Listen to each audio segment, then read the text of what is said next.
böyle ağır bir karar verir miydi? Şehzademiz Pria itu pun menjawab, pangeran sudah berumur 38 tahun dan ia sama sekali tidak pernah berkhianat. Aku tidak pernah mendengar hal yang seperti itu. Jika ia ingin memberontak, ia tidak akan menunggu selama itu. Terutama ada para Janissary yang mendukungnya. bir şehzade bunca vakit bekler miydi? Raja pun dia memikirkan kata-kata pemuda itu. Hem de Yeniçeriler arkasındayken. Hingga akhirnya ia bangkit dari tempat duduknya dan melihat kembali Mustafa kecil yang berdiri di hadapannya sambil tersenyum.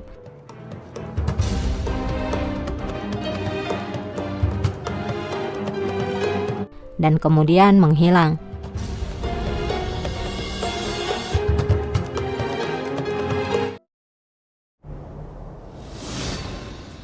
Sultanım. Di Manisa, seorang selir datang memberitahukan pada Nurbanu bahwa Canveda telah dipanggil oleh Diana.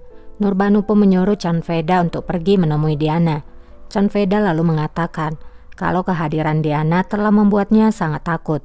Dia membuatku sampai gemetaran. Nurbanu dengan percaya diri kemudian mengatakan kalau Diana tidak akan bisa melakukan apapun.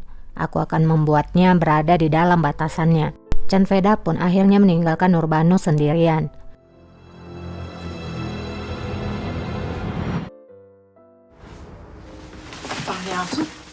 Canveda akhirnya bertemu dengan Diana. Diana langsung mengatakan bahwa ia ingin memeriksa semua laporan tentang Harim. Sekarang ikut dan bantu aku. Canveda pun mengatakan apakah tidak bisa memeriksanya saat pagi hari. Namun Diana tidak peduli, ia ingin memeriksanya saat itu juga. Canveda pun menuruti keinginan dari Diana. Düş önüme.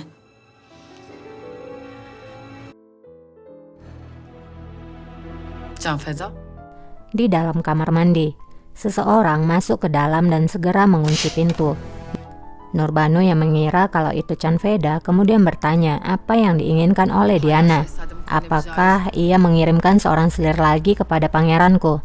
Aku tidak akan pernah membiarkannya. Hurrem Sultan bisa menyuruh banyak iblis sebanyak yang ia mau, namun itu akan sia-sia. Ini adalah istanaku. Karena tidak ada suara jawaban yang ia dengar, akhirnya Nurbanu pun membuka matanya dan melihat siapa yang ada di sampingnya.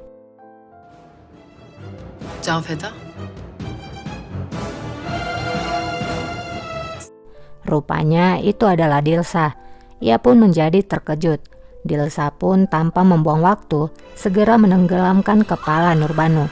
Dendamnya yang selama ini ia pendam dan kebahagiaannya yang selama ini diambil, kini ia akan lampiaskan pada wanita licik yang ada di hadapannya.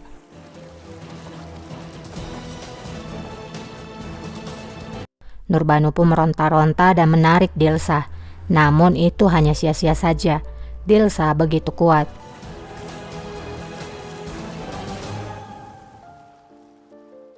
Sampai akhirnya pegangan Nurbanu melemah. Apakah Dilsa akan berhasil melenyapkan wanita ular licik Nurbanu? Ikuti terus alurnya ya.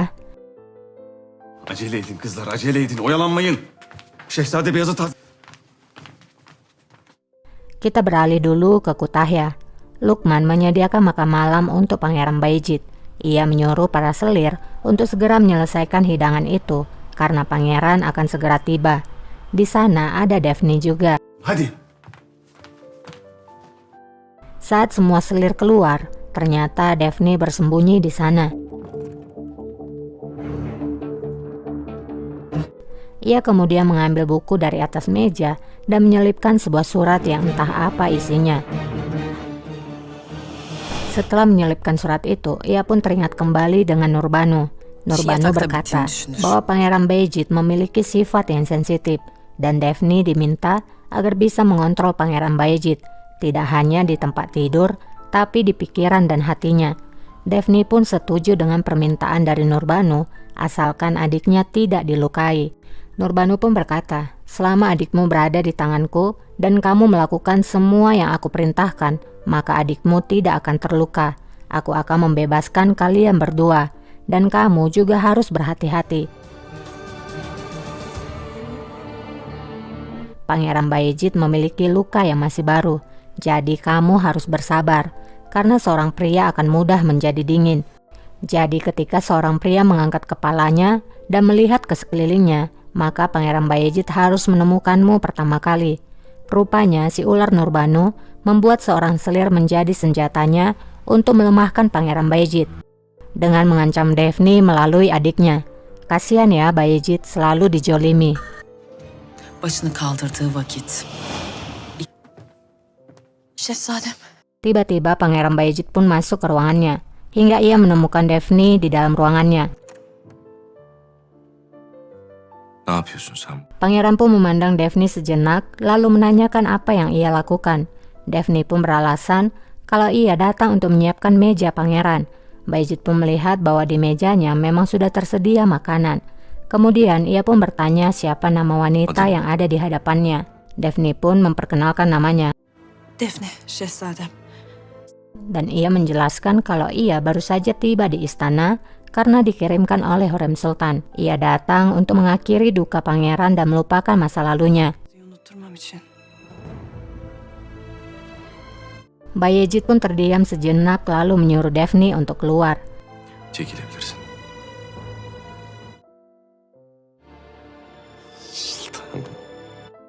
Di Istanbul, Hürrem Sultan sedang berada di ruangannya. Sumbul sambil tersenyum lalu berkata kalau kini raja telah memanggilnya. Sizi huzurlarına çağırıyorlar. Hürrem pun tidak menyangka kalau pada akhirnya raja mau memanggilnya saat malam hari.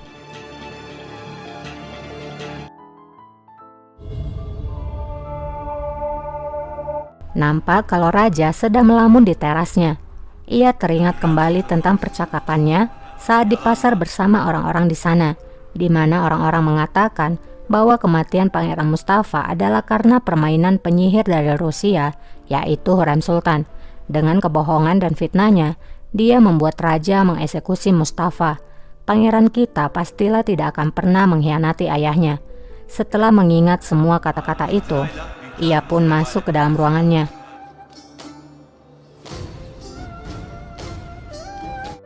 Ia mengambil cincin dari dalam kotak. Ia memandangi cincin itu. Itu adalah cincin pemberian dari Cihangir di detik sebelum kematiannya yang diberikan oleh Mustafa sebagai kenang-kenangan. Kemudian ia juga mengambil surat yang ditulis oleh Mustafa sebelum kematiannya kepada raja. Oh rajaku, ayahku tersayang, jika kamu membaca barisan surat ini, maka kamu telah merobek hatimu sendiri, karena aku telah meninggalkan dunia yang penuh dengan kebohongan ini. Ketahuilah kalau kamu telah membunuh orang yang tidak bersalah. Setelah membaca surat itu, ia kembali meletakkan surat itu ke dalam kotak.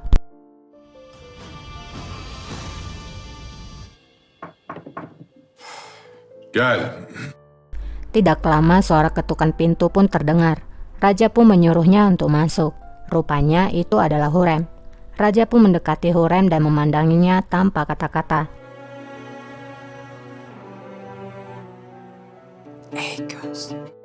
Sampai akhirnya Hürrem berkata, "Oh mataku, jangan tumpahkan airmu ke api hatiku. Air tidak bisa memadamkan api ini." Namun raja masih diam dan hanya menatap Hürrem Sultan.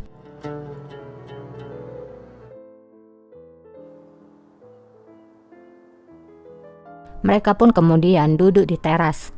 Raja masih tetap menatap Hürrem tanpa kata. Melihat raja yang masih diam saja, Hürrem pun lalu berbicara, "Apakah kita perlu pergi ke Edirne? Kita bisa tinggal di sana selama beberapa bulan. Kita bisa menemukan satu sama lain lagi saat di taman yang jauh dari kekacauan ibu kota sama seperti masa lalu. Kita akan menemukan satu sama lain dengan puisi dan buku. Bagaimana menurutmu? Apakah kita harus pergi?"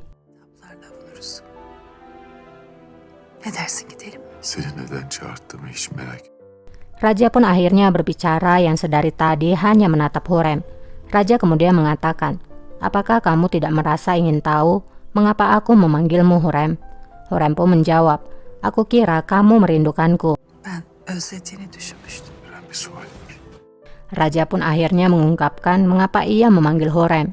"Aku memiliki pertanyaan yang memakan pikiranku selama bertahun-tahun, tapi aku selalu menghindarinya." Raja pun mengatakan pertanyaan itu pada Hurrem. Apakah kamu ada hubungannya dengan kematian Mustafa? Apakah kamu yang membuka jalan menuju kematiannya? Apakah kamu telah memfitnah putraku? Apakah kamu membunuhnya? Kanına girdin mi? Hurrem pun terdiam menatap Sultan Sulaiman. Bagaimana Hurrem akan menjawab semua pertanyaan itu? Apakah ia akan ketahuan? Sayangnya episode ini bersambung guys. Buat yang suka kelanjutannya, boleh dong di-subscribe dulu supaya setiap kali aku upload video terbaru, kalian dapat notifikasinya. Buat yang sudah subscribe, like, dan komen, terima kasih banyak ya. Itu sangat berarti buat aku. Semoga kalian selalu dalam lindungan Tuhan. Buat yang lagi berjuang, tetap semangat ya. Sampai jumpa, bye.